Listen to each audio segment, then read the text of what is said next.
कल्पना कीजिए कि आप पर एक अपराध का आरोप है और आपके खिलाफ जो सबसे बड़ा सबूत है वो जिंदा है, सांस ले रहा है, महसूस कर रहा है। अब सोचिए, क्या होता है उस जीवित सबूत का जब आपका मामला अदालत में महीनों या शायद सालों तक फंसा रहता है। आज हम इसी सवाल के केंद्र में उतर रहे हैं।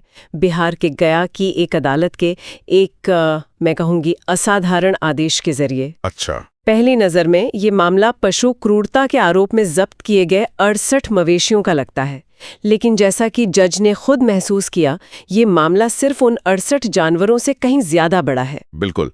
कहानी एक ट्रक मालिक आस मोहम्मद से शुरू होती है, जो अपनी जब्त की हुई भैंसों को वापस पाने की कोशिश कर रहा है। लेकिन ये कोशिश एक ऐसे कानूनी जाल को उजागर कर देती है जहां जानवरों की रक्षा के लिए बनाए गए नियम ही उनके लिए एक तरह से एक नई कैद बन जाते हैं। तो चलिए इस पूरे मामले की परतों को खोलते हैं। हाँ, शुरू करते हैं। तो ये मामला शुरू होता है 11 अगस्त 2025 को। बिहार के गया में पुलिस ने एक ट्रक को रोका। अंदर जो नजारा था वो काफी परेशान करने वाला था।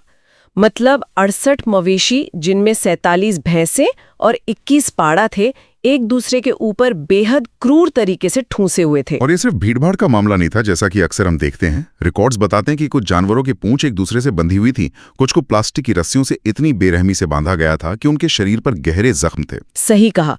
यह पशु क्रूरता निवारण अधिनियम 1960 का एक टेक्स्ट बुक मामला था। बिल्कुल। पुलिस ने कानून के तहत ट्रक और सभी 68 मवेशियों को जब्त कर लिया और उन्हें वृषभनाथ फाउंडेशन नाम की एक स्थानीय गौशाला के देखरेख में सौंप दिया। ठीक है, तो एक तरह से सीधी सादी प्रक्रिया लग रही है। जानवर बचाए गए, गौशाला भेज दिए गए, लेकिन फिर कानूनी दांव शुरू हुए होंगे। हाँ बिल्कुल।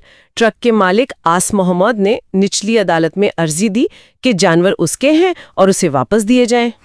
लेकिन मजिस्ट्रेट ने उसकी अर्जी खारिज कर दी। वजह साफ थी, जानवरों को अमानवीय तरीके से ले जाया जा रहा था। यहाँ तक कि गौशाला ने अपनी रिपोर्ट में बताया कि उनकी देखरेख में आने के कुछ ही समय बाद 2 भैंसों की मौत भी हो गई थी। अच्छा। शायद ट्रांसपोर्टेशन के दौरान लगी चोटों की वजह से। तो निचली अदालत का फैसला तो समझ में आता है। ज्यादातर लोगों के लिए शायद कहानी यहीं खत्म हो जाती, लेकिन आस मोहम्मद ने इसे आगे ले जाने का फैसला किया। उसने इस फैसले के खिलाफ गया के जिला एवं सत्र न्यायाधीश के पास अपील की और यहीं से यह मामला एक साधारण रिहाई की अर्जी से बदलकर पूरे सिस्टम पर एक टिप्पणी बन जाता है। तो ऊपरी अदालत में उसका तर्क क्या था? वो किस आधार पर जानवरों की वापसी की मांग कर रहा था, जबकि यह साफ था कि उन्हें बुरी हालत में ले जाया जा रहा था? उसके पास 3 मुख्य दलीलें थीं। पहली कि वो जानवरों का असली मालिक है, उसने उन्हें एक मेले से खरीदा था। ठीक है। दूसरी कि मामले के जांच अधिकारी को भी जानवरों को उसे वापस सौंपने में कोई आपत्ति नहीं थी, बशर्ते वह उनकी देखभाल पर अब तक हुए खर्च का भुगतान कर दे। और तीसरी दलील? तीसरी दलील पूरी तरह से कानूनी थी। उसने कहा कि जिस गौशाला को जानवर सौंपे गए हैं, उसे इस मामले में बोलने का कोई कानूनी अधिकार यानी लोकस स्टैंडी ही नहीं है। Locus standi. अच्छा, तो मतलब आस मोहम्मद का तर्क ये था कि इस मामले में गौशाला का कोई लेना देना ही नहीं है, कि वो सिर्फ एक केयरटेकर है जिसे पुलिस ने काम सौंपा है। वो इस केस में कोई पार्टी या पक्षकार नहीं है, तो उसे रिहाई का विरोध करने का हक ही किसने दिया? यही ना? बिल्कुल सही समझा आपने। उसका कहना था कि यह मामला मेरे और राज्य के बीच है, गौशाला के बीच नहीं। लेकिन गौशाला के वकील ने एक ऐसा कानूनी इक्का निकाला जिसने आस मोहम्मद के दलीलों को पूरी तरह से पलट दिया। वो क्या था? गौशाला ने 2017 में बने एक विशेष नियम का हवाला दिया, पशु क्रूरता निवारण केस प्रॉपर्टी एनिमल्स की देखभाल और रखरखाव नियम। इन नियमों का सेक्शन 8 बहुत साफ कहता है कि जब तक पशु क्रूरता का मुकदमा चल रहा है, तब तक जानवरों को आरोपी मालिक को नहीं लौटाया जा सकता। एक मिनट, मतलब जब तक आप निर्दोष साबित नहीं हो जाते, तब तक आप अपने ही जानवरों को वापस नहीं ले सकते, भले ही वे आपकी लाखों की संपत्ति हो। ये तो गिल्टी अंटिल प्रूवन इनोसेंट जैसा लग रहा है। कानूनी तौर पर यही मतलब है। और सिर्फ इतना ही नहीं, इसी नियम में यह भी लिखा है कि अगर आरोपी दोषी पाया जाता है तो वे जानवर हमेशा के लिए उसी गौशाला या संस्था को सौंप दिए जाएंगे जिसकी हिरासत में वे थे। तो फिर तो जज के हाथ बंधे हुए थे। बिल्कुल। इस नियम के सामने जज के पास कोई विकल्प नहीं था। उन्होंने आस मोहम्मद की अर्जी खारिज कर दी। तो कानून के हिसाब से तो मामला यहाँ खत्म हो गया, लेकिन असली कहानी तो यहीं से शुरू होती है ना? क्योंकि जज ने सिर्फ फैसला नहीं सुनाया। हाँ, यहीं पर जज श्री अजित कुमार सिंह ने एक असाधारण कदम उठाया।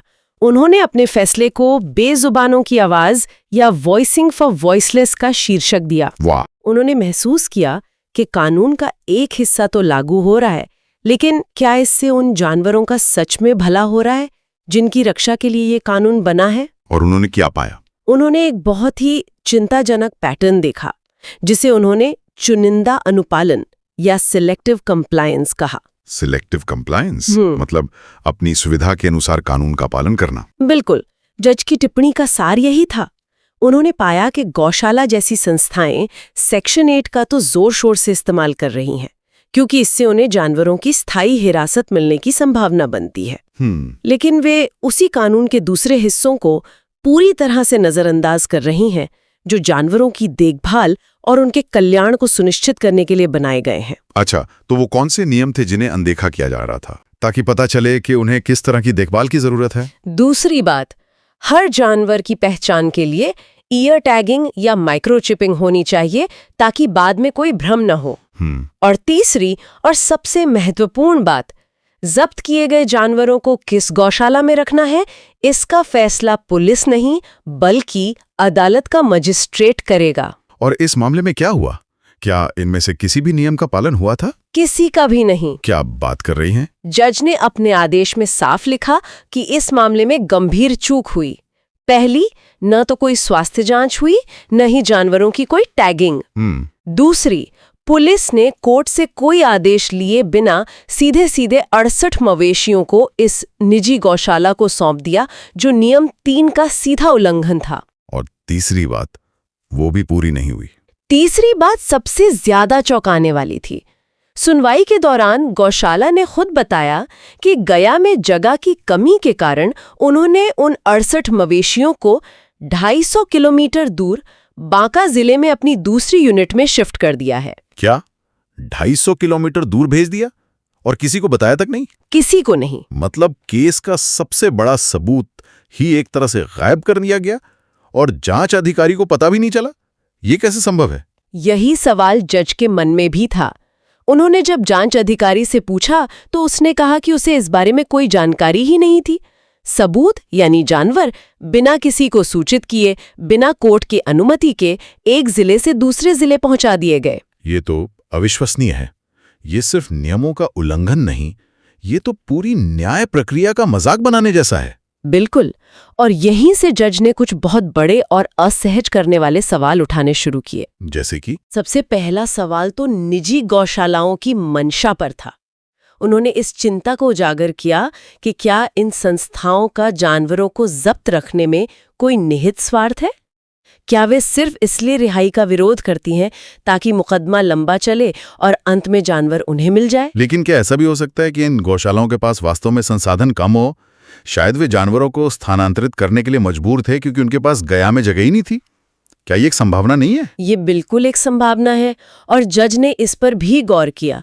लेकिन उनका कहना था कि अगर संसाधन नहीं है तो उन्हें जानवरों को लेना ही नहीं चाहिए था या फिर अदालत को सूचित करना चाहिए था। सही बात है।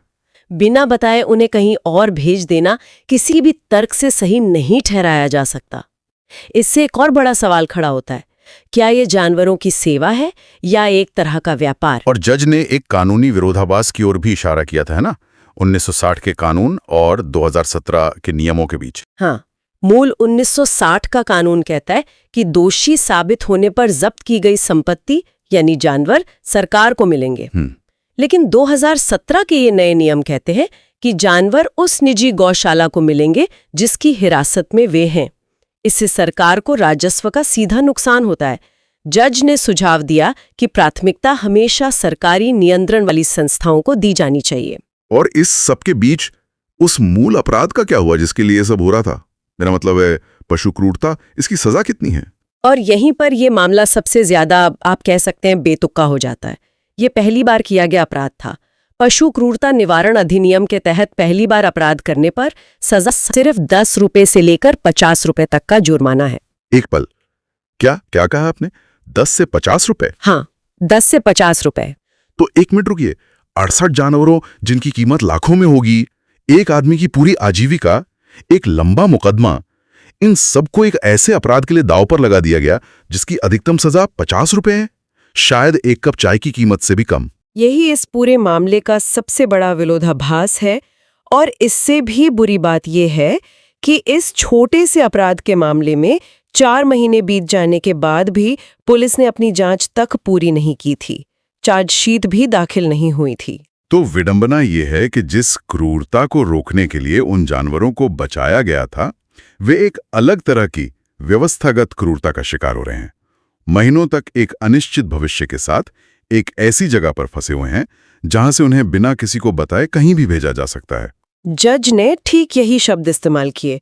उन्होंने कहा कि ये लंबी और अनिश्चित प्रक्रिया खुद उन बेजुबान जानवरों के लिए एक तरह की क्रूरता है।